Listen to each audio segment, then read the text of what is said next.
Hello and welcome back to the Everyone Watches Women's Tennis podcast, a tennis podcast that is solely focused on the women's game, giving you regular updates about what is taking place on the WTA Tour, both on and off the court. Hi everyone. Thank you so much for joining me for today's episode. We are currently in the midst of the French Open or Roland Garros. I do use those interchangeably, so for those that don't know, please don't get confused. They're the same thing. As I've said, we're in the middle of the second Grand Slam of the year, and there are some topics on my mind that I want to discuss with you before this tournament ends. And I'll also preface this episode by saying I've got the sniffles for some reason. I'm not sick, or maybe I'm about to be sick, so don't mind my nasally voice and me sniffling throughout this episode. So diving straight into today's agenda, we'll be discussing a hot topic, which is the French Open scheduling controversy, and then my Roland Garros disappointments and standouts, and the preview of the upcoming quarterfinals. So to start off with, which is quite topical of the name of the podcast, i.e. Everyone Watches Women's Tennis, is the scheduling controversy that's been happening at, I'll be honest, not just this year's French Open, but the ones that have come in the couple years past. And I will just give you some, because I'm saying controversy, but maybe you haven't heard about it. So with the French Open, they introduced night matches in 2021. And I say matches, night match in 2021. So they have a primetime slot where they put on one match of the Grand Slam. And the controversy has been that this year's Grand Slam, they have not placed any of the women's matches on that primetime slot. And not just this year, last year, it was the same thing. They did not place any of the women's matches in the primetime slot. And for the 44 night matches that have been played of Roland Garros since 2021, only 4 of those have been women's matches. And it's getting ridiculous at this point. It is an active choice that's being made year on year by the organizers of the French Open, the French Tennis Federation, all of them. And there are a couple points to touch on. First off, we will talk about the reasons, I guess, they've given to why they haven't been putting on women's matches. I will say in regards to the organization of the French Open, there are 2 main players. There is Amélie Mauresmo, who is a former world number 1 and the director of the French Open. And then we've got the French Federation of Tennis as well.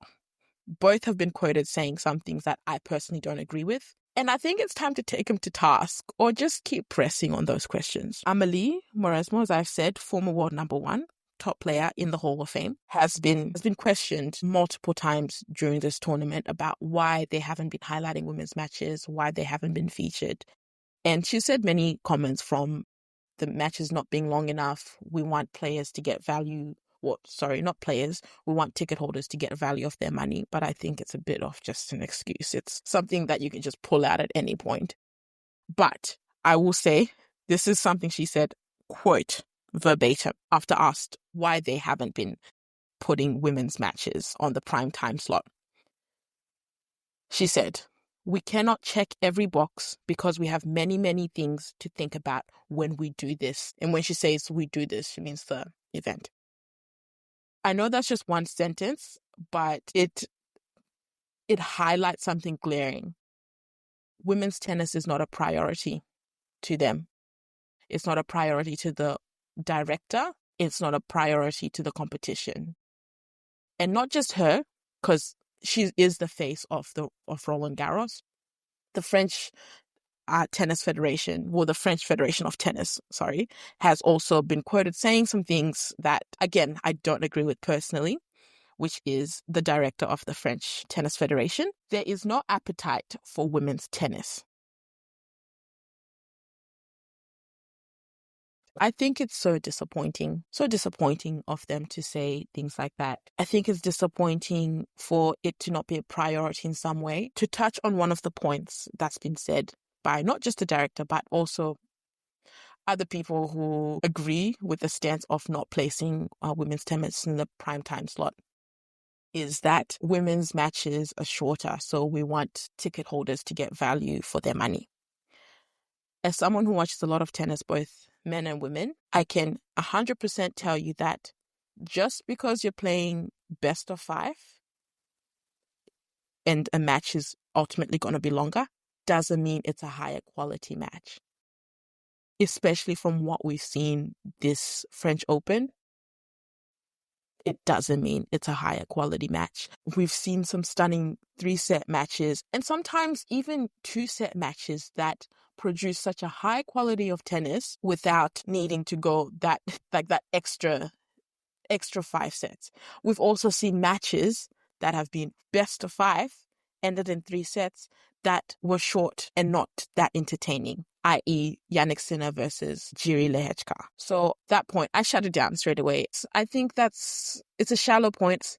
I don't think it's valid at all. And then the second thing, I think, is the French Federation saying there's no appetite for women's tennis. I think that's so incorrect. And I think former world number 2, Ons Jabeur, put it perfectly in a post that she made about on X, Twitter, X, as well as in the press conference, she talked about it. And it's how I feel. By not placing women's matches on the prime time slot, you're limiting exposure to not just great matches, but you're limiting exposure to just the world of women's tennis. And then when there's no visibility, obviously less people are watching it, which means less people know they want to watch it. It's just a self-perpetuating cycle by saying, oh, no one wants to watch it, so we're not going to put it on, which again, that's incorrect as well. But let's say it was true. If we don't see what's being kept hidden, you're never going to know what you're missing out on. And I think by not putting women's matches on a prime time slot, you're missing out on a lot. I will say, living in Australia, if the women's matches is put on the prime time slot, it just means I have to wake up at 4 a.m. And I'm fine with that because I know it's worth it because of what I've seen. So many matches I can highlight. The Iga Swiatek versus Elena Rybakina match. The Jasmine Paolini versus Alina Svitolina match. Excellent, excellent matches. Even in some of the earlier rounds, like Svitolina again versus Bernarda Pera. That match was 2 sets, but it was 7-6, 7-6. It was a close, highly contested match. Again, I'll say I think it's disappointing to see that the French Federation is double downing every single year on what they've said. But it's difficult to see how indifferent they are because they don't have a plan for solving this issue, which I do think is an issue. There's no plan to solve the problem of why they're putting women's tennis on the back burner. They don't want to highlight it. And it's not just a scheduling or logistics thing. It's cultural. They don't care enough. They don't care enough to do that. So, rant over. Well, I don't know if it's a rant. I might bring it up again in this podcast, if I'm honest, because it's very frustrating. It's very frustrating. Okay, so moving on to one downer, we'll move on to another downer. We're just going to be going on an upwards trajectory, okay? So we'll start low, go lower, keep going up a bit, but still low, and then move our way up before we reach the peak. Okay, something I want to talk about now is what I deem to be the disappointments of the 2025 French Open. I like to be positive, but I also think we have to analyze and look at the games from all the perspectives. So I've got a couple of players here that I'm disappointed in their showing at the French Open. I expected better. I think we should have seen better, but we didn't. And that's okay. Onwards and upwards. But let's just review it while we are here and have the time. So the first player I have listed here as having a disappointing run at this year's Roland Garros is world number 9, Emma Navarro. So Emma Navarro lost to Jessica Buses-Minero 6-love, 6-1 in straight sets. And Minero is obviously unseeded. I will preface this by saying I thought Emma would lose this match. I watched the match of Jessica against Aryna Sabalenka at this year's Australian Open, and she gave Aryna a run for her money. Ultimately lost the match in straight sets, but it wasn't an easy match for Aryna, and Jessica is not someone you just walk over. She's not a pushover at all. So going into this match, I had a feeling that Emma would lose, But I wasn't expecting her to lose 6-love 6-1, especially as a top 10 player, especially as someone who is a fighter and a defender, the way Emma is. I wasn't expecting her to just go down that easily. So it's disappointing to see that kind of scoreline. I wanted to see maybe some fight, even if she would have lost in the end. Leading up to the French Open, she didn't have the best run up to it for the two 1000s that precede the French Open. So that's Madrid and Roma, where she lost to Towson in Madrid and Vekic in Roma. And then just her year this year it's been up and down. I would say a bit lackluster. She did win in Merida, but she didn't play anyone that was seeded. She was the number 1 seed and expected to win. And then with the Australian Open, she did make it to the quarterfinals, but she had to grind her way there. Her first 4 matches were 3-set matches, were long 3-set matches that she grinded and then eventually lost to Iga in straight sets. And her win-loss record this year, like I said, a bit lackluster. It's 17-12. So 17 wins and 12 losses. But I think Emma's problem, especially on the clay, is she doesn't have any weapons. Her serve is not a weapon. Forehand is not a weapon. Backhand is not necessarily a weapon. Like when someone comes up for a second serve, it's rare that she'll just blast a winner from that. Emma, a bit disappointed, but she's already made a quarterfinal for Grand Slam this year. The only way to go from here is up. And then the second player I have listed here who had a disappointing run at this year's Roland Garros is Diana Schneider, who's currently ranked number 12. She lost in the second round to Diana Yastremska in straight sets, 7-5, 7-5, which is quite disappointing for someone who is ranked, as I said, world number 12. And as well as someone who had a relatively good lead into Roland Garros. She lost in the quarterfinals to Jasmine Paolini at Roma, which is the tournament just before the French Open. She lost in 3 sets, and Jasmine went on to win, so she did lose to the champion. And then in Madrid, she lost to Iga Swiatek, and that was in 3 sets as well. She gave Iga a run for her money. She didn't just go lying down. So going into this Roland Garros, I did expect more because I thought she was playing a lot better on clay. And I think she's now at this stage at her ranking and development. She is only 21, where she should be beating players that are ranked lower than her. But she has also had, I'd say, a lackluster year as well. She's 14-12, so 14 wins, 12 losses this year. But saying that about Diana, going into the grass season, this is when she excelled last year. And to be able to keep up her ranking, she has to go into this grass season and match her results or do even better. And then the third player I've got listed here who had a disappointing run in this year's French Open is Marta Kostyuk. She lost first round to Sarah Beljek, who was a qualifier and is quite young as well. She's 19. She lost 6-3, 6-1. I'm really, really disappointed. I think she had a strong-ish. I'll say the later part of her clay season was strong. She lost to Sabalenka in Madrid and in Rome. Losing to the world number 1 is, I guess maybe something you expect. You still obviously want to beat them, but it's not something that takes away from the progress you've made. But in saying that, when she did lose, especially in Madrid, she lost in 2 very tight sets. They were both tie breaks. So maybe going into this French Open, I guess her emotion had been taken up by those losses, both in Madrid and Rome. But again, I still expect better. Even when you're a top-ranked player, even when you lose that first set, I think it's when you have to regroup and make some inroads to the match. But again, I didn't watch this match. I don't know how well Sarah played, so I don't want to speak on it too much. But I was hoping better for Marta. I feel like when I watch her over the year, she takes 3 steps forward and then 2 steps back in her development, in her ranking, everything. I'm hoping by the end of the year, she's firmly in the top 20.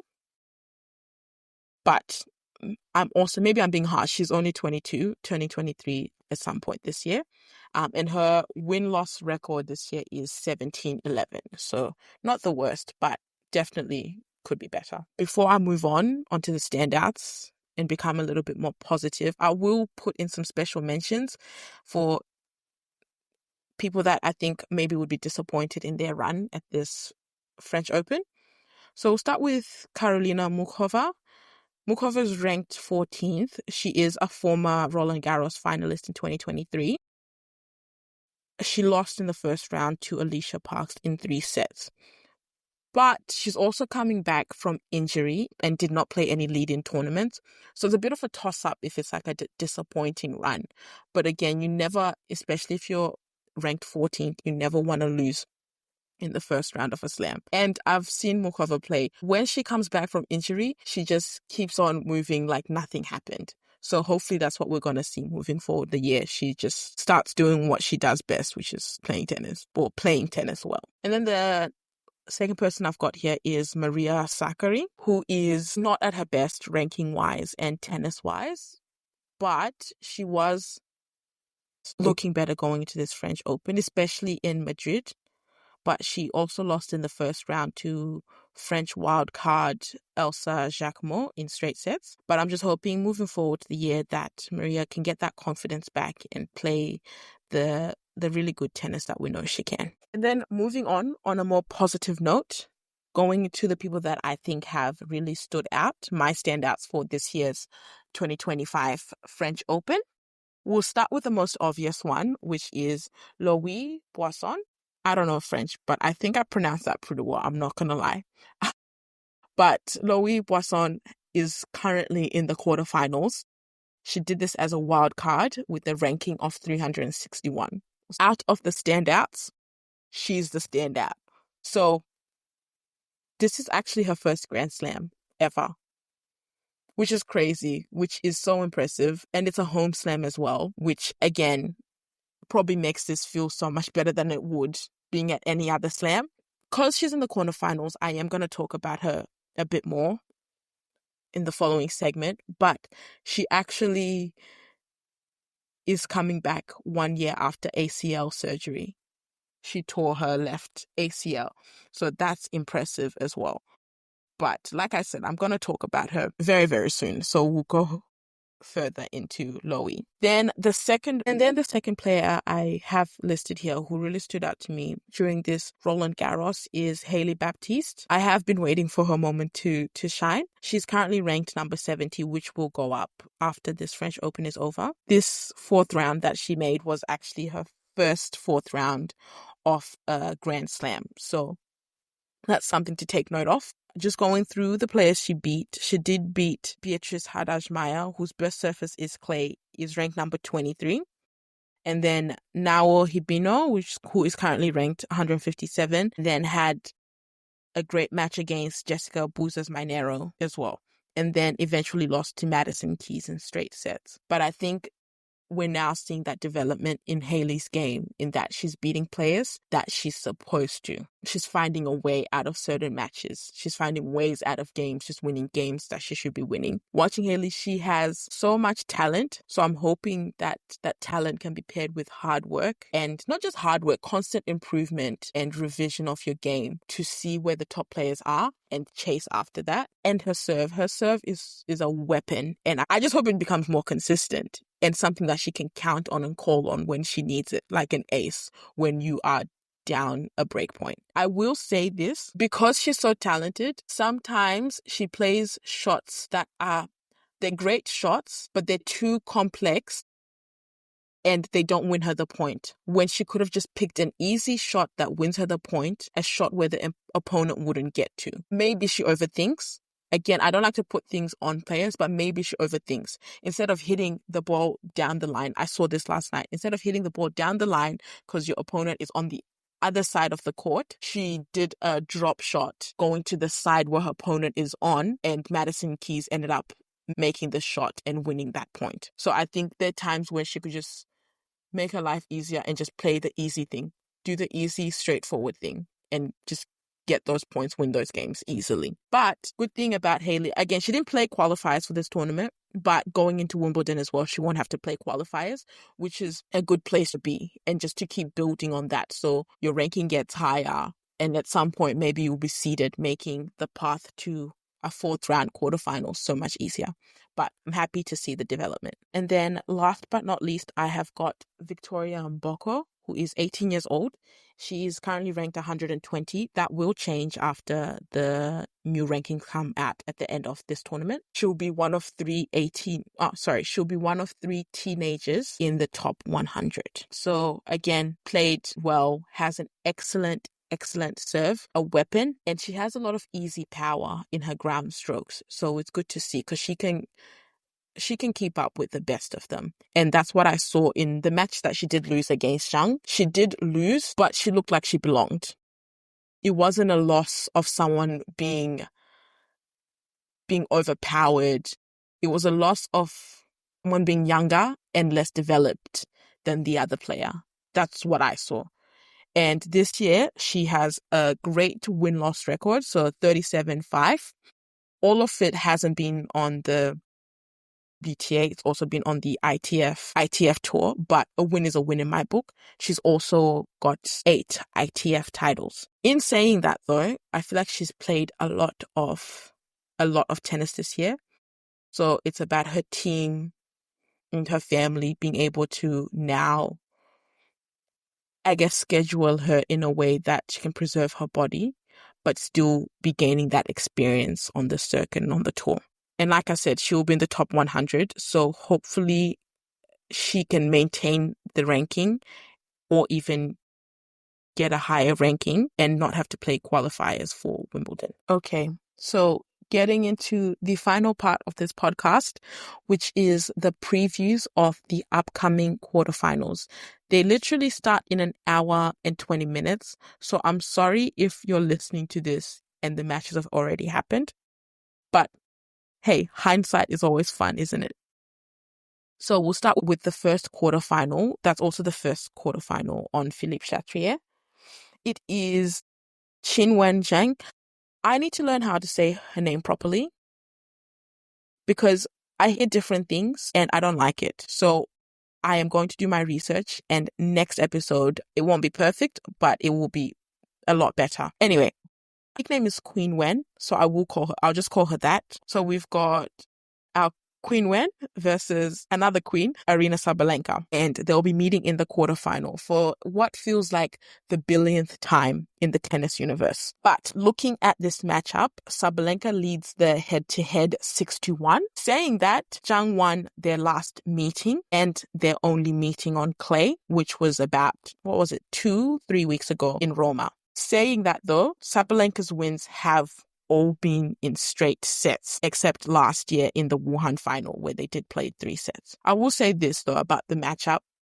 I think clay places them on a more even playing field. Okay, before I give you my opinion of what I think will happen in this match, I'll just go through the path that both players took before getting to the quarterfinal. So we'll start with Queen Wen. She played first round against Anastasia Pavlyuchenkova, who is a veteran of the game.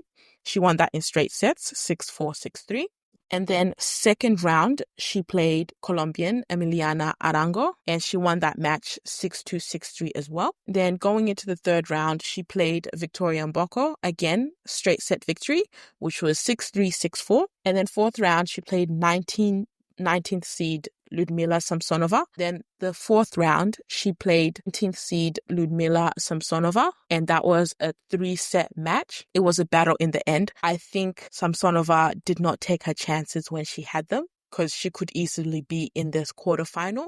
But again, credit to Zhang for showing why she's a top player, why she's in the top 10. She's gonna go fighting, and that's why she won this match. Because when the moment came and when things mattered, she played her best tennis. So now looking at world number 1 Aryna Sabalenka's path to the quarterfinal. In the first round, she played Kamila Rakimova, and that was a straight set victory, 6-1, 6-love. Then second round, she played Jill Teichmann, and that was straight set victory as well, 6-3, 6-1. Then third round, she played Olga Danilovic, again, straight set victory, 6-2, 6-3. And then the last round, fourth round, she played Amanda Anisimova, and that was a straight set victory as well, 7-5, 6-3. So the world number one is yet to drop a set. And I think her name might have returned. Ace-Lenka, Serve-Lenka. Okay, I'm getting a bit excited because her serving has not been to the highest of standards, but I'm seeing glimpses of it at this French Open. So I think as top players, they both had like a similar path to the quarterfinal. I think Zhang's match in the fourth round was not necessarily more difficult than Sabalenka playing Anisimova, considering Anisimova is ranked slightly higher than who Zhang played. I think she just wasn't playing her best tennis. That is Queen Wen. She wasn't playing her best tennis, and that's why that match became 3 sets. But again, looking at these two players, so Sabalenka has made the quarterfinal of the last 10 Grand Slams she's played. And when I say that stat, it's actually 9 semifinals and 1 quarterfinal, which was last year's French Open where she lost. And last year, the quarter, she lost in 3 sets. And she was also very unwell in that match. So to beat her, especially in a Grand Slam now, you have to kill her. She's not going to go easily. She has to be playing badly, and you have to be playing your best tennis for you to be able to beat Aryna Sabalenka in a Grand Slam at this point, at this stage in her career. Zhang has to serve a lot better than she did against Samsonova. She did end that match with 10 aces, but aces are not the only thing that show that you served well. I think she needed to be making more first serves than she did. And then for Zhang, this is her 4th Grand Slam quarterfinal, and it is on, I won't say her favorite surface, but she does play well on clay. And not just clay, Philippe Chatrier, the stadium. She did beat Iga in the semifinals of 2024 Olympics on this surface and on this stadium. So I think there's some sort of confidence she has to have, knowing that on the big stage, she's beaten the best clay player before. And then I would also say she probably has confidence from their last matchup that she beat her in straight sets. But that was when she was playing her best tennis. So that's the tennis she has to bring against Sabalenka. All of this to say, I think Sabalenka will win. I'll say in straight sets. 2 close sets. Yes. Like I said, I think to beat Sabalenka, you have to kill her. Really difficult to go against the world number one in any instance, but especially Aryna Sabalenka in a Grand Slam. Then the second quarterfinal we have is Iga Swiatek versus Alina Svitolina. Iga's ranked world number 5 and Svito is world number 14. Their head-to-head is 3-1 in favor of Iga. And Iga actually won their last meeting, which was on hard court in Miami this year in straight sets. And that was after a very tight first set, I will say. But the only meeting Svitolina has won against Iga is in a Grand Slam. And that was the quarterfinals at the 2023 Wimbledon Championships. But again, that is Iga's worst surface. So the best place to play her most likely would be Wimbledon, or at least on grass. So we'll just take a look at the paths that Iga and Alina took to get to the quarterfinals. We'll start with Alina Svitolina. First round, she played world number 76, Sonmez of Turkey, won that in straight sets 6-1, 6-1. Then second round, she played Anna Bondar, who's world number 96 and Hungarian. That was a very close match, actually. She won it in straight sets, but the scoreline was 7-6, so tiebreak, and 7-5. Then next match, another very close match, won it in straights, but very close against Bernarda Pera. That match was 7-6, 7-6, so 2 tiebreaks. And then the last match she won in 3 sets against world number 4 Jasmine Paolini, which was 4-6, 7-6, 6-1. And that match was grueling. She is a grinder, Alina Svitolina. Again, she's similar to Sabalenka. You kind of have to kill her to get rid of her in a match, in a slam. You have to kill her. You either have to be playing your best tennis and she can't find a way, but she'll most likely find a way to extend the match. And then looking at Iga's path to the quarterfinals, she played first round against Rebecca Strumkova, who she actually played first round of the Australian Open. She beat Rebecca in 2 sets. Then second round, she played Emma Raducanu, world number 41. She beat her in straight sets as well. Then third round, she played Jacqueline Cristian, world number 60 of Romania. She beat her in straight sets, but that second set was a bit touch and go for a second. And then her last match was the fourth round against Elena Rybakina, and she ended up winning that match in 3 sets. Lost the first set 6-1, and then mounted a humongous comeback. So both of these women come into this quarterfinals very hungry. They both have something to prove. Svitolina has made the quarterfinals 4 times in Roland Garros, so I know she'll be looking to make her first semi-final. And to be honest, not just a semi-final, she would want to win this and get her first Grand Slam. And then for Iga, she is a 4-time champ, but she's looking to retain her title and to win Roland Garros 4 times in a row. So looking at them and my predictions, for Svitolina to win, Iga has to not be serving well. And then when those second serves do come, she has to be attacking that second serve, because I think Iga's second serve is the weakest part of her game. It's definitely the weakest part of the game that you have to take advantage of once it comes to you. As well as I think Svitolina needs to play first strike tennis. She has to be the one that hits the first punch. She can't wait for long rallies against, again, a 4-time Roland Garros champion who is very comfortable on clay. I will say about Iga's movement on clay, oh my gosh, fabulous. Her movement, her footwork is insane. Like in general, she's got some of the best footwork on the tour, but her footwork on clay especially, second to none, second to nobody. And then for Iga to win this, genuinely, I think she just has to serve well and be confident in her game.